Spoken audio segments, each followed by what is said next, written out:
지금 보시는 그림은 1970년부터 이산화탄소 배출에 대한 비중이랄까 이런 것들이죠. 우리나라 보면 전체 면적으로 따지면 아주 조그만 면적인데 계속 그 이산화탄소 배출하는 이런 비중으로 보면 엄청나게 커지고 있다고 볼 수 있겠죠. 그래서 기후 악당 국가라는 소리도 좀 듣고 있고요. 역사적으로 보면 좀 아이러니하게 온실가스 배출은 대부분 선진국들이 했는데 그 피해는 개도국들이 대부분 겪고 있는 거죠. 지금 국제적으로 이제 ODA든 그 국제협력에서 이슈는 기후위기에 대응한 국제적인 노력을 누가 어느 정도 해야 되느냐, 구체적으로 이제 재원을 분담을 어떻게 해야 되느냐 하는 게 좀 이슈가 되는 것 같고요. 거기에서 두 가지가 있죠. 지금 현재 누가 가장 많이 배출하고 있는가 하는 거하고 지금 현재로 따지면 중국이 가장 많이 배출하고 있는 거고 또 하나는 역사적 책임이 어디에 많이 있는가.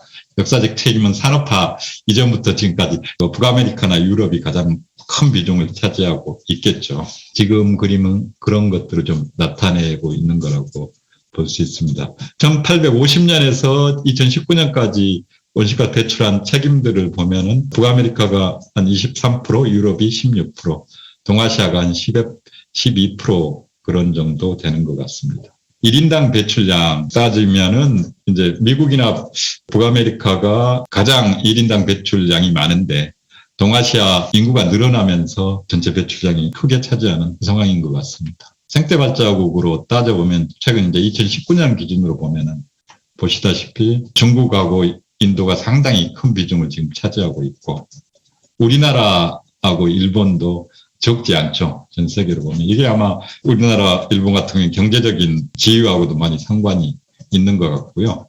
특히 이제 온실가스 배출은 우리나라가 그 제조 비중이 높아서 거의 남미 수준의 좀 과장해서 얘기하면 그리고 동남아 전체 그 수준의 온실가스 배출하고 있다고 그렇게 볼 수도 있을 것 같습니다. 이거는 현재 인구를 보여주는 거고요. 그리고 장래 이제 이게 어떻게 될 건가. 이거를 보면 좀 상황이 다른 것 같습니다. 가장 큰 문제가 아프리카에서 인구가 가장 급속하게 늘고 있고 그에 따라서 아프리카 지역이 개발되면서 온실가스 배출이 그쪽에서 계속 늘어날 것 같고 배출이나 아니면 기후위기에 대한 적응 이런 문제가 인도나 아프리카 쪽이 앞으로는 가장 큰 심각한 문제가 되지 않을까 이런 생각을 하고 있습니다. 이 그림은 이제 각 국가들이 과거에 비해서 1인당 온실가스 배출량을 어느 정도 이제 감축하고 있는가, 지금 어느 정도 수준인가 이런 걸 보여주는 겁니다. 우리나라 같은 경우는 1990년도에는 1인당 온실가스 배출량이 한 5톤 보다 조금 많았는데 지금은 전체에서 한 6위 정도 그런 수준으로 많이 올라가 있죠.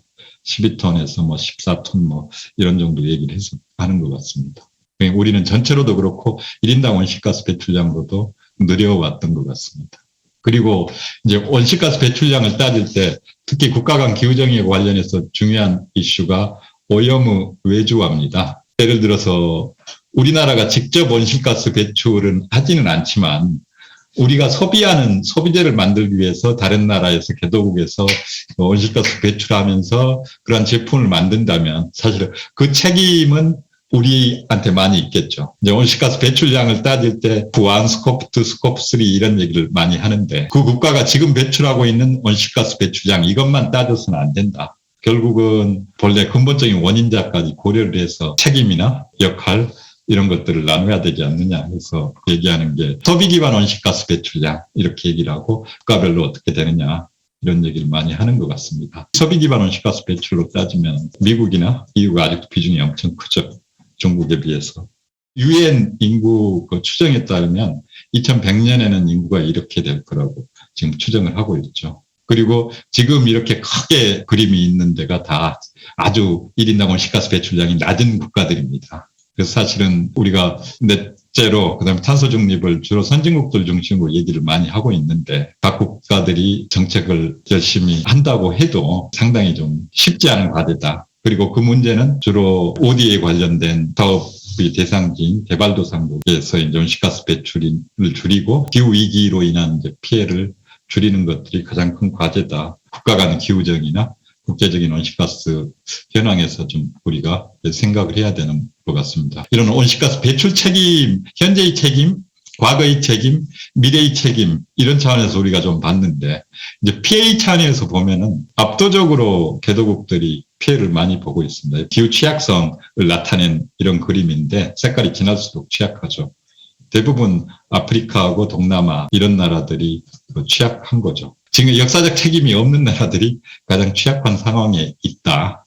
이건 이제 농업과 관련된 기후변화 영향을 보는 건데 문제가 되는 국가들이 또 역시나 아프리카하고 동남아 이런 국가들이 되는 거고요. 물과 관련해서도 파란색이나 이런 데일수록 강수량이 좀 많아지는 지역이라고 할 수 있는데 계속 강수량이 줄고 가뭄이 되는 지역들 분포가 이런 식으로 되어 있습니다. 호주나 아프리카 남쪽 지역하고 중동 지방들, 북아메리카 같은 경우도 강수량과 관련해서는 좀 어려워질 거라고 그렇게 생각이 듭니다. 해수면 상승으로 취약한 지역들을 많이 나타내고 있는데 중국, 인도 이런 인구가 많기 때문에 취약한 상황이라고 할 수가 있습니다.